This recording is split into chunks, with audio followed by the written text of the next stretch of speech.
Que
la lumière engendre toujours la lumière et éternellement la lumière.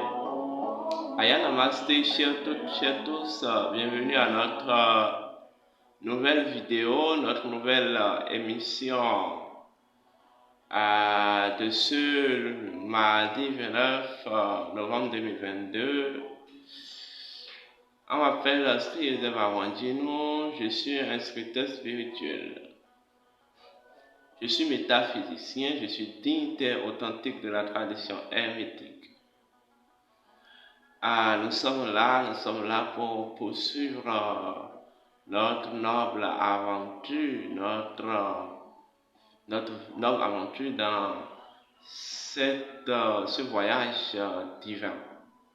Ce voyage divin dans, je vais dire, les romans fleuves de la connaissance spirituelle authentique. Alors, j'espère que vous appréciez bien nos vidéos. Nous avons les retours. Et la seule chose que nous demandons à chaque fois que vous voyez nos vidéos, likez-les. Voilà. Likez-les vraiment, partagez les vidéos et tout, pour nous encourager. Alors, ceux qui ne se sont pas encore abonnés, abonnez-vous massivement. Et massivement. Nous avons pris l'initiative, nous avons pris la responsabilité de venir vous libérer, de libérer le monde par la connaissance. Parce que s'il y a une seule chose qui peut impulser l'éveil, pouvant en fait engrancher, pouvant donner, ou pouvant, je vais dire, permettre la liberté du monde, c'est la connaissance. La connaissance, quel type de connaissance? La connaissance spirituelle, originale et authentique. Voilà. Aujourd'hui, nous allons aborder un thème. Un thème vraiment important mais choquant. Parce que, en fait, si vous dispensez la connaissance au monde, au peuple, voilà, vous devez apprendre à faire la thérapie de choc. Il y a des choses, si vous voulez que votre message passe, vu que les gens sont niaiement ignorants, et les gens sont ignorants de façon niais, il faut les choquer. Ce thème concerne tout le monde. politiciens, non politiciens, citoyens lambda, non citoyens lambda, tout le monde entier et toute l'Afrique. Eh bien oui, je ne suis pas un politicien, je suis un métaphysicien. Je vous le rappelle tout le temps. Donc, que mes termes ne puissent pas des idées bizarres. Je ne mange pas avec les politiciens. Je n'aime jamais manger avec les politiciens. Cela veut dire que je n'ai jamais fait des accords occultes avec eux. Et je ne le ferai jamais. Voilà, jamais. Quand il s'agira quand même de les aider, voilà, pour le bien-être de la cité d'Horus, c'est-à-dire le bien-être de la société, je peux poser, je vais même dire ma mission, je peux apporter ma pierre à l'édifice. Mais la politique, elle ne m'intéresse pas. Et je ne vois pas ce qui peut m'obliger à m'intéresser activement à la politique telle qu'elle est. C'est pas, ça n'a jamais été, ça ne m'a jamais plu. En tout cas, pas en cette incarnation. Même si ça va me plaire, je pense que la politique doit changer de veste. La politique doit changer de veste. La politique doit évoluer que ça. Mais la politique, sous un aspect, sous ce vice de médiocrité, d'impérialisme, ne m'intéresse pas. Voilà. Ceci étant dit, je vais vous annoncer le thème. Le thème d'aujourd'hui s'intitule Vérité orienne. Vérité orienne. La démocratie plombe dans l'aile du développement africain. Vérité orienne. La démocratie plombe dans l'aile du développement africain. Beaucoup de personnes se demandent certainement quelle est vraiment la relation entre la politique et la spiritualité. Lorsque vous prenez d'abord le mot politique, c'est un mot qui vient d'un ancien mot grec, polis ekos. Polis qui vient du mot Héliopolis, qui veut dire cité.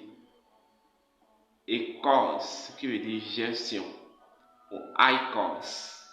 Aikos, qui vient d'un ancien mot de l'Égypte antique, Eke, ou Kore, qui veut dire Horus, ou la lumière. Donc, en réalité, si on va encore expliquer autrement le mot politique, ça veut dire polis ekos, ou polis aikos, qui veut dire gestion de la cité pour la paix. Voilà. Gestion de la cité pour la paix. La paix est une attitude qui exprime la vie. La paix est une attitude qui exprime la vie. Donc, on va même dire, si on va expliquer étymologiquement en langage métaphysique, la politique, je veux dire, d'abord, la gestion de la cité, de la vie par la lumière. La gestion de la cité, de la vie, la cité de la vie, la maison de la vie. Et la cité de la vie représente la maison de la vie par la lumière. La politique, symboliquement, est Horus. Horus, qui est en fait, la somme, je veux même la somme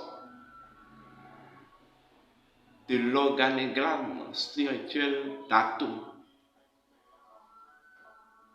Horus, qui est la représentation symbolique des 9 niveaux d'évolution du Dieu atome. Il y a atome en tant que, je vais dire atome en tant que premier-né. Il y a atome en tant que chou, atome en tant que Tefnut, atome en tant que Geb, atome en tant que Nut, atome en tant que Osiris, atome en tant que Isis, atome en tant que Nephthys, atome en tant que Seth. En réalité, ces divinités ne sont que les niveaux d'évolution, les niveaux d'accomplissement, les niveaux de réalisation du Dieu Atum.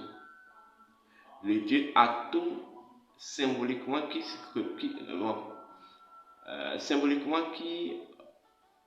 est le principe de la pleine conscience, la conscience illimitée et infinie.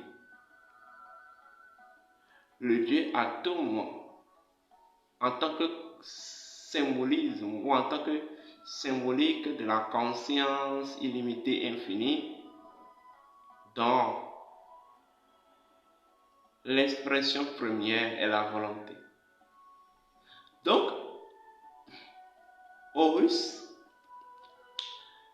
c'est la représentation symbolique d'abord des 9 niveaux d'évolution de la conscience. Les 9 niveaux d'évolution de la conscience. Ça fait 1. Horus représente le pouvoir. Horus est le pouvoir. Le pouvoir, c'est la pénérité de l'esprit ou la pénérité du spirituel. C'est la spiritualité pérenne. C'est ce que j'appelle le pouvoir. Est-ce qu'on me comprend? Le pouvoir est d'abord divin avant d'être matériel. Donc, Horus symbolise le pouvoir. Et or, quand nous prenons le concept de la politique tel que je vous l'ai expliqué, nous pouvons dire par là que, en fait, la politique est un pouvoir. Et le pouvoir, en tant que la pénérité spirituelle, ou la pénérité de la spiritualité, ou la spiritualité pérenne, ou la pénérité de l'esprit, nous allons dire que la politique est un pouvoir spirituel, tout simplement. Si elle n'est pas un pouvoir spirituel, elle ne peut pas être un pouvoir. C'est pas possible. La politique symbolise tout simplement le règne de Dieu Horus. C'est le règne de la lumière. Je vous explique ce que c'est que la politique dans sa métaphysique et non pas ce qu'elle est devenue. Donc, dans le principe premier de la politique est faite en réalité pour diffuser. La politique est faite pour diffuser l'autorité du Dieu Atum. En fait, l'autorité du Dieu Atum dans la cité afin qu'il y ait équilibre et ordre. Donc Horus, la mission du Dieu Horus, c'est de diffuser l'autorité. C'est de faire la promotion de l'autorité du Dieu Atum pour qu'il y ait équilibre et ordre dans la cité. Et c'est ça en réalité d'abord la première mission de la politique. Voilà le pourquoi vous allez souvent constater que lorsque les gens veulent faire la politique, c'est un certain éveil, c'est une certaine expansion de conscience. Le pouvoir politique les détruit et devient source de destruction. La politique doit être en quelque sorte normalement un indice d'éveil de la conscience à l'éthique et au paradigme universel. Je parle de la conscience collective et je parle de la conscience individuelle.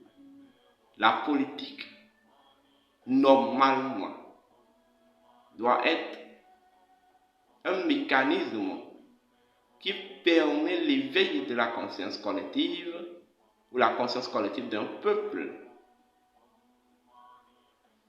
au paradigme universel pour la perpétuation de l'ordre et de l'équilibre de la nature. Tout simplement. Tout simplement. Mais qu'est-ce qui a été fait? D'abord, pour gérer le pouvoir, il faut un début d'éveil de conscience.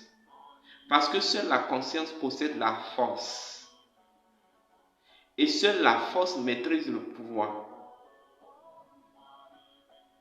La force réside dans la conscience. Écoutez-moi bien.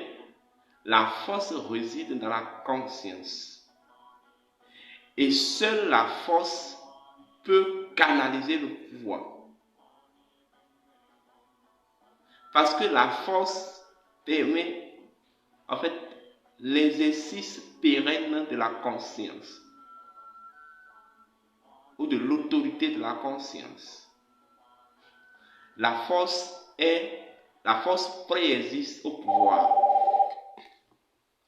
La force est tout simplement Osiris. C'est Osiris qui a permis l'existence d'Horus. Sans Osiris, Horus ne peut pas être. Donc la force réside dans la conscience. Dès lors que l'individu n'a pas en fait travaillé grâce à l'expansion de la conscience et afin d'éveiller sa force intérieure, le pouvoir politique, lorsqu'il se met dans l'exercice du pouvoir, quelle soit toute forme de pouvoir, ce n'est pas forcément le pouvoir politique, le pouvoir va le détruire. Mais lorsque la conscience est éduquée, la conscience de l'individu est éduquée, vous voyez? Et pour que la conscience s'éduque et réalise l'éducation, ou réalise la rééducation, il faut l'éveil de la force. Donc, dès lors que la force intérieure est éveillée et a impulsé, je vais même dire le renouvellement de la conscience, la révélation identitaire de la conscience, elle peut canaliser tout pouvoir. Qu'est-ce qui est fait? D'abord, depuis un moment, les soi-disant grands hommes de ce monde, à la sorte de l'impérialisme, de la domination du monde par l'impérialisme, ils ont enlevé du concept de la politique ou du pouvoir politique la notion de la conscience et de la force. C'est fini. Dès que cela a été fait, la politique est devenue un outil de destruction massive. En réalité, la politique telle qu'elle est ne peut pas vous aider à vous développer. Pour les Égyptiens, parce qu'en réalité, la politique, nos ancêtres égyptiens, c'est eux qui ont inventé ce concept, parce qu'ils ont en réalité observé la nature, ils ont compris que la nature même fonctionne en utilisant le pouvoir politique. Donc, ils ont en fait reproduit ce système dans leur cité. Mais lorsque les peuples de l'Orient, de l'Occident, surtout de l'Occident, étaient venus chez eux apprendre ce que c'est que la politique, ils leur ont enseigné vraiment ce que c'est que la politique. Pour les Égyptiens, la politique, le pouvoir politique, la première des choses que le pouvoir politique doit servir, c'est de permettre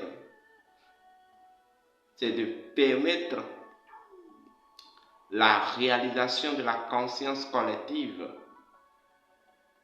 en termes de paradigme universel afin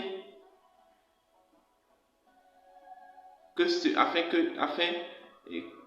s'impulse dans la cité l'ordre et l'équilibre naturel. C'est clair dans l'idée africaine. C'est clair dans l'idée africaine. L'Africain est à la recherche, l'Africain authentique, ce n'est pas des contes d'aujourd'hui, l'Africain authentique. L'Africain authentique est à la recherche d'une chose, l'équilibre et l'ordre. Point. L'Africain veut que toutes les choses soient équilibrées. Est-ce qu'on me comprend? Et c'est à ça que la politique doit. La politique était faite normalement pour aider la conscience collective, en fait, à s'auto-éduquer au paradigme universel afin de fonder, afin de créer dans la cité l'ordre et l'équilibre de la nature, tout simplement.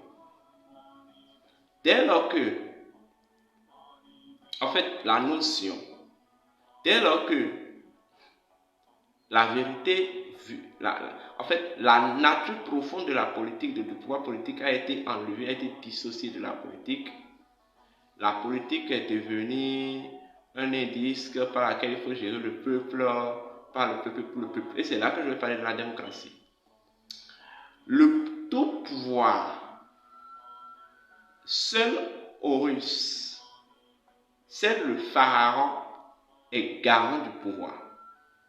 Qui j'appelle le pharaon? Le pharaon, c'est celui qui a réalisé la synthèse du double serpent. C'est-à-dire, c'est celui qui a en fait expansé sa conscience de la sorte qu'elle a incarné l'ordre du courant d'énergie souterrain de la nature et l'ordre du courant d'énergie céleste de la nature. C'est celui-là qu'on appelle un pharaon. Ici, on l'appelle le Dada. Le Dada, pour dire quoi? Dada, quand on dit Dada, c'était en fait la vraie prononciation, c'était Dandan. C'est-à-dire le serpent, la double serpent. Un Dada est un pharaon. C'est celui qui a réalisé la synthèse du double serpent. Le pharaon est garant du pouvoir. Le pharaon, dans sa nature, est Horus. Donc, il est même le pouvoir. Voilà le pouvoir, c'est à lui que s'attribue la gestion du pouvoir. Est-ce qu'on me comprend? Donc, il a travaillé pour accéder à ce niveau. Est-ce qu'on me comprend? Le pouvoir lui est conféré par son propre éveil intérieur et par la communauté des dieux. Ce n'est pas le peuple qui donne le pouvoir au pharaon. Ce n'est pas possible. Ce n'est pas possible. Des ignorants ne peuvent pas permettre l'éveil d'un initié. Ce n'est pas possible. C'est comme si vous dites que c'est votre enfant qui vous a appris à manger. Le pharaon, en tant que Horus, incarne aussi Atum. Donc le pharaon, ou le Dada, ou ce que vous appelez le chef de l'État aujourd'hui, ou le président de la République, est l'ancêtre, incarne l'ancêtre, ou les ancêtres, ou les membres ancestrales de votre terre.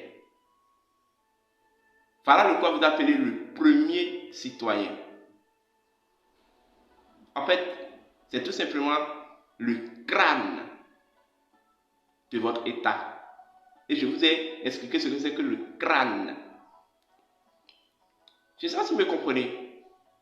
La plupart des chefs d'État aussi ne connaissent rien de tout ce que je dis, puisqu'ils sont ignorants. Et ils ont été éduqués dans un système qui est fait, qui soit ils demeurent ignorants, ils n'en savent rien. Donc du coup, ils exercent mal leur pouvoir. De toute façon, moi, je m'en fiche royalement parce que d'abord, je ne traite pas avec les ignorants. Ça, c'est clair. Mais moi, je vais vous dire la vérité. Si ça vous choque, c'est tant mieux. Même si ça vous choque, c'est pour votre bien. C'est pour votre bien. Parce que je pense que nous sommes arrivés à un moment dont il faut révolutionner les choses. Et je vous assure, tous les mécanismes sont en marche pour révolutionner vraiment les choses. Lorsque vous mettez un ignorant ici et vous mettez un initié ici, je pense que pour le bien de la société, il faut sacrifier l'ignorant. Un point très. Même si c'est votre frère qui est un ignorant, il faut le sacrifier. Nous avons besoin d'un nouvel ordre mondial.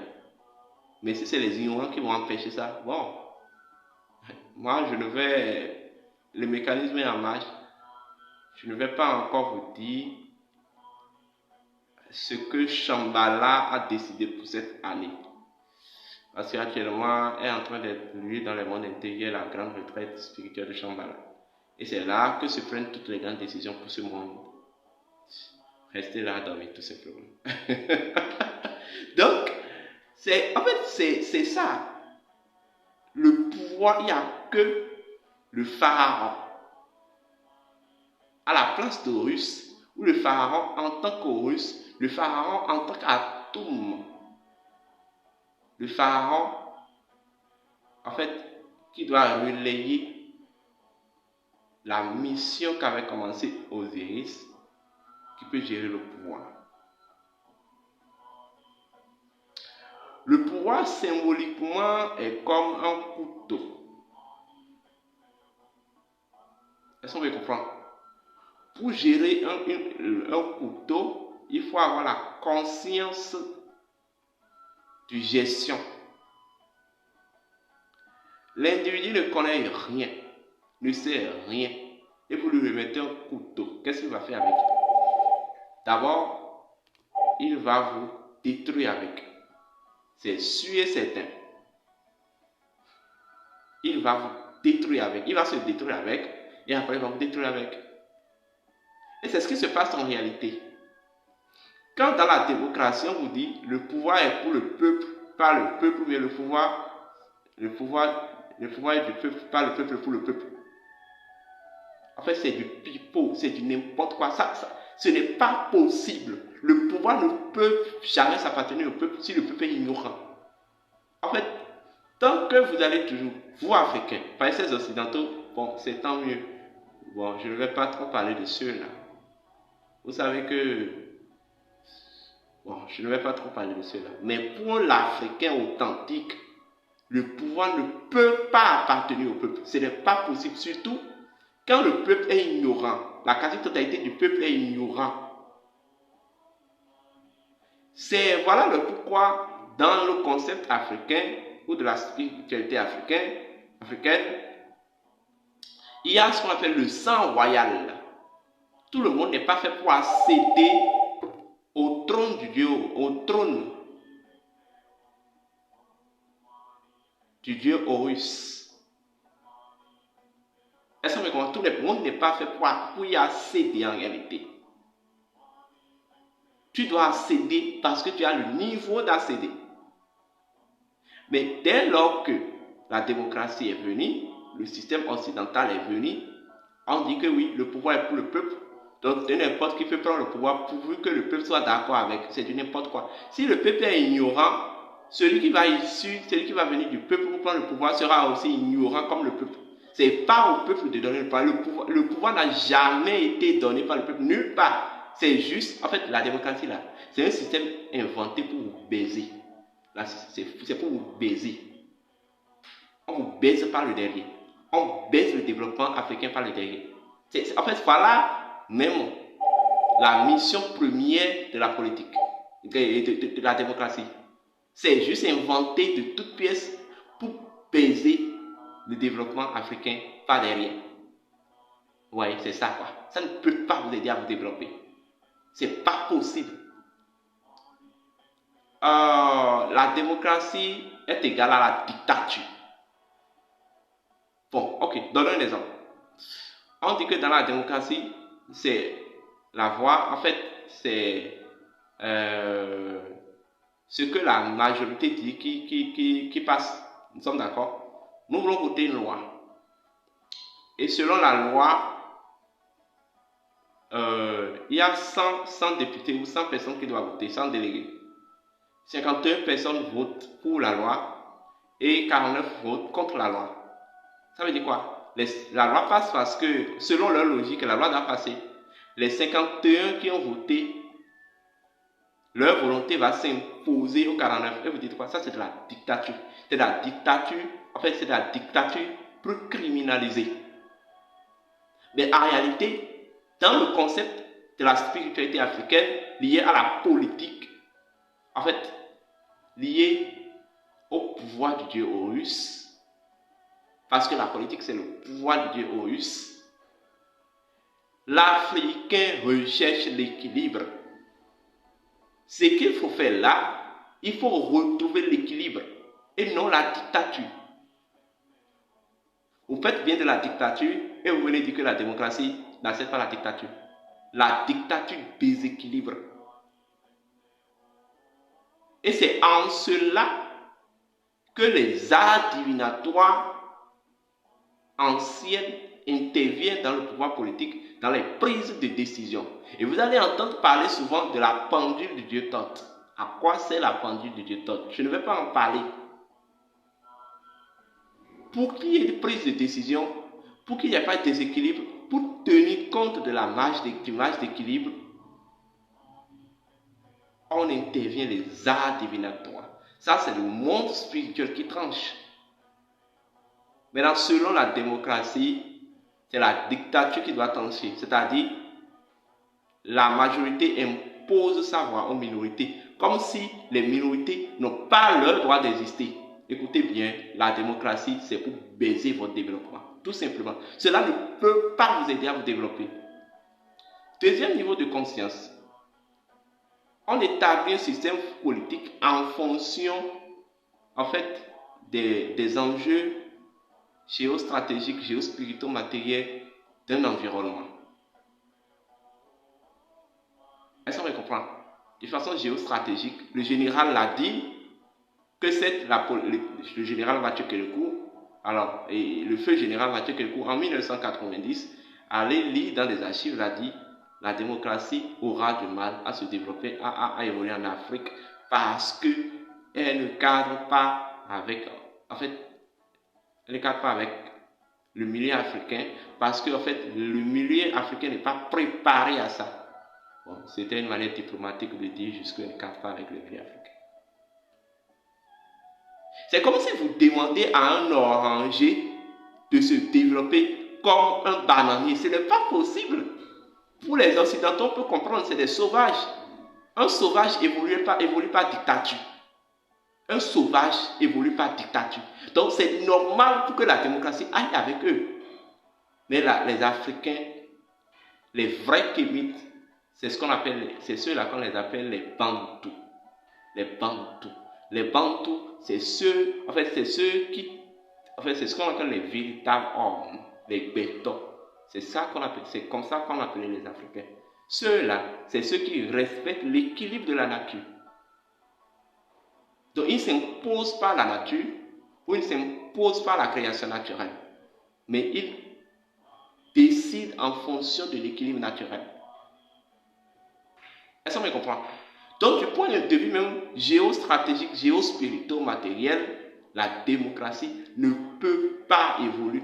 Ça ne cadre pas avec nos réalités. Parce que pour les sauvages, c'est normal, parce que c'est un système de dictature renouvelé.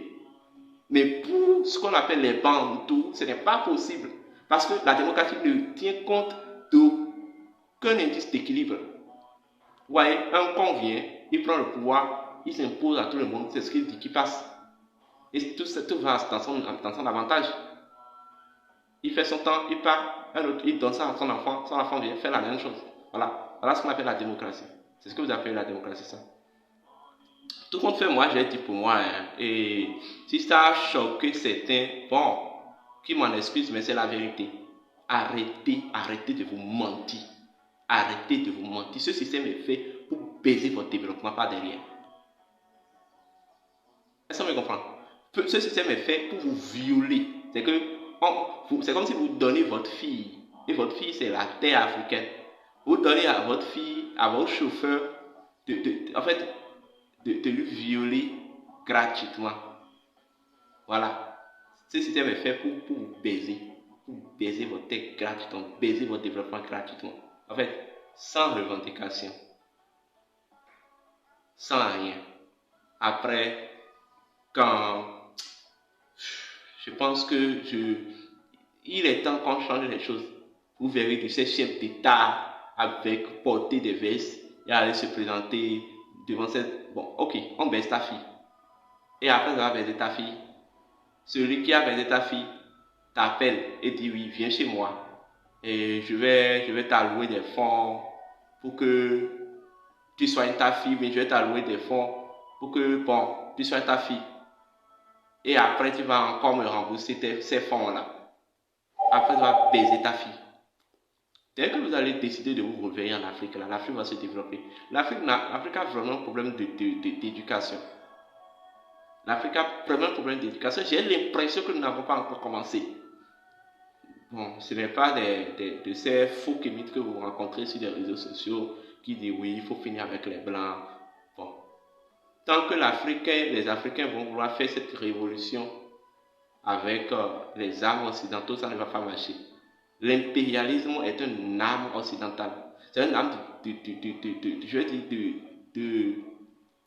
l'impérialisme et le racisme est une arme de domination occidentale.